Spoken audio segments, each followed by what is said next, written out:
My name is Captain Benjamin Godfrey. I'm going to do this thing with the hat and then put it down. When I would ride around Alton as a mature man, a very successful and prosperous businessman, people would yell out, Captain Godfrey, Captain Godfrey. And out of a courtesy to them, I would always tip my hat. But I'm going to put it down. I'm going to talk to you a little bit today about my life. I was born in Massachusetts near Cape Cod. My great ancestors were some of the folks that were on the Mayflower. And I was born in 1794. My father died when I was only 9 years old, and that was not uncommon for that to happen. Many children died, many young adults had died. They never lived to be old like I was when I came to Alton at the age of 40 years old. So my stepfather took me out to sea, and he taught me firsthand how to move product by ship.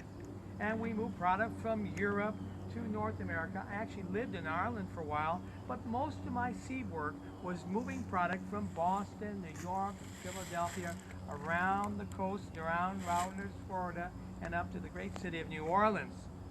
During the War of 1812, I joined the Navy, so I was a veteran of the United States Navy. They assigned me to a frigate, which is a small ship, and we were given guard duty, and we just patrolled the northeast corner of the United States, protecting our larger cities from the English. We really didn't see much battle. In 1817, I married for the first time Harriet Long. She was such a sweet thing. I was 24, she was 16. Yes, women did get married at a much younger age back then, and together the two of us produced 12 children. 8 of them lived to adulthood and 4 of them died young, which many times that happened. That's why so many people had large families.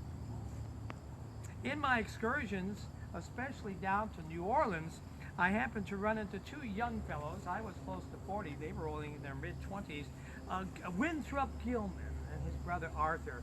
And Winthrop was a very successful mover of merchandise, but he did not go by sea. He went up and down between the great city of New Orleans, all the way up to a new city in Illinois called Alton, which was advertised as the new city, a new prosperous and thriving city in the great state of Illinois.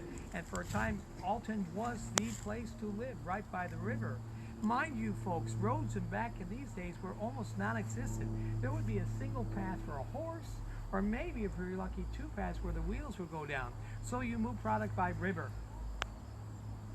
So in 1832, I came to Alton, Illinois as a partner with Winthrop Gilman and Godfrey, kind of an impressive name, company.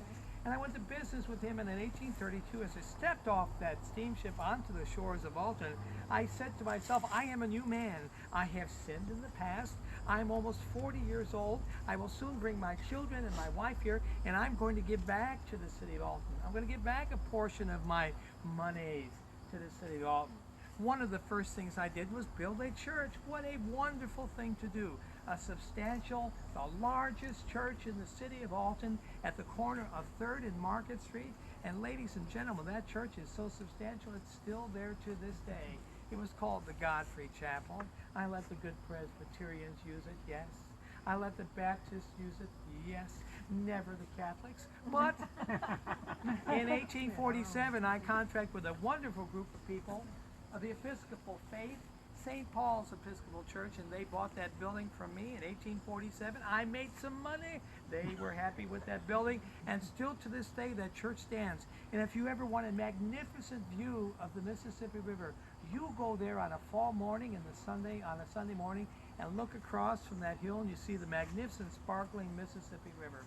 Winthrop, my business partner, and I built 2 magnificent mansions right across the street where the Stratford Hotel stands to this day. And they were so grand. They were grand as New York or Baltimore or Philadelphia. But I was concerned for my family because living from New Orleans for a while, whenever groups of people lived together back in those years, there was no sanitation. It was rough, and there was prone to be disease. And where there was disease, there was no medications. There was sickness and death. So I bought a 2-room stone cottage out in what is now Godfrey on the prairie, and I enlarged it to 14 rooms. We had 7 fireplaces. I had the finest woodworkers come in.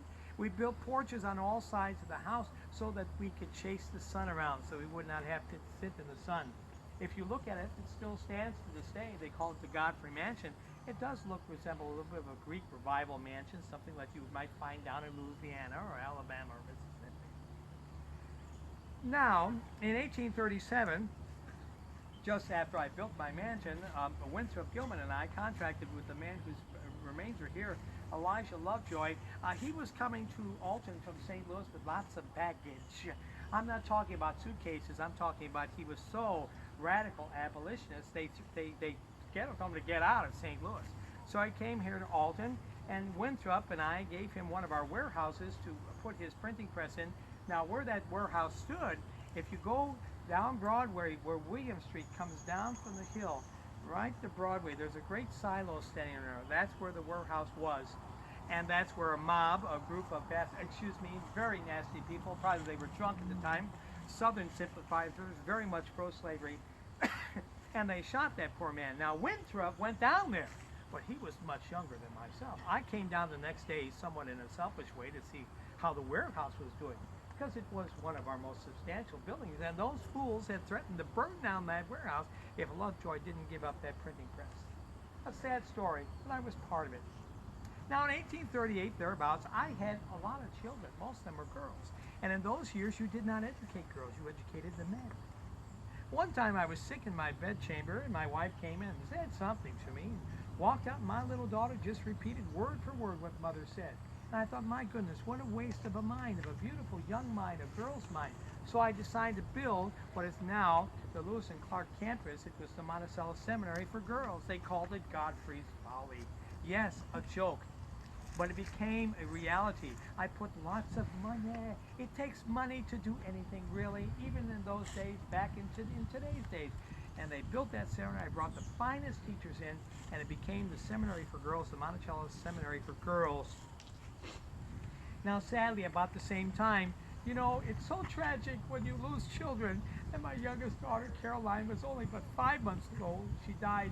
And then tragedy upon tragedy, my dear wife, 21 years of marriage, she was barely 37 years old, she died, and I was left there in this mansion in Godfrey with all these children. I needed a mother for them, so I left them in charge with the seminary staff to come over and take care of them.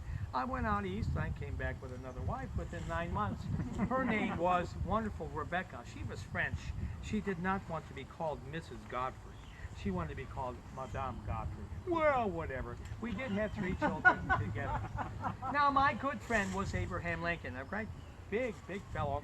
And he was my personal attorney, and he was also a legislator from Springfield, and he was very interested, as with me, for a couple of things. In particular, the building of railroads. Now, ladies and gentlemen, roads back then were nothing. You were lucky if you had a rut in a road, a single rut for a single horse, maybe 2 ruts for a wagon. And in the wintertime, there was snow. So there were ways to move product by river, the Mississippi and the Ohio and all in Missouri. But then the new, tantalizing, new, exciting invention called the steam engine. So Mr. Lincoln came down, and with him and a couple other fellows, and my $100,000 pot that I formed a bank, and of course when people found out Captain Godfrey put money in, they all put money in.